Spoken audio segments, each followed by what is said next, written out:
Sali Berisha do të rikandidoj për postin e kryetarit të Partisë Demokratike në zgjedhjet e brendshme të Demokratëve që do të mbahen vitin e ardhshëm. Po sigurisht do jem, por e hapur ama, cili do?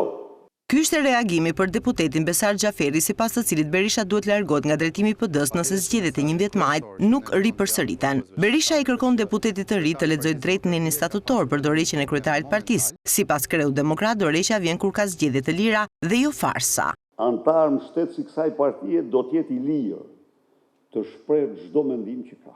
Cili do që lexon raportin paraprak ose BO-dirit dhe ka kulturën minimale në të drejtën elektorale, kupton që zgjedhjet kanë qenë fars. Janë zhvilluar në kushtet e partisë shtet, s'ka nevojë të faktojnë.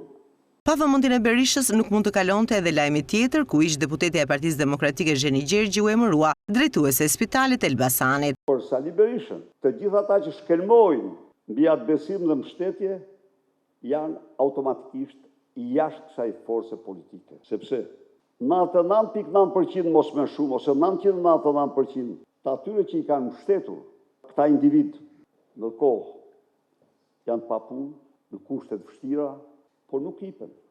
Edhe në këtë komunikim me mediat, Berisha tha se aeroporti i Vlorës është një projekt korruptiv dhe se pas konfliktit në dukje të dy ortakëve qëndrojnë interesat e pushtetarëve.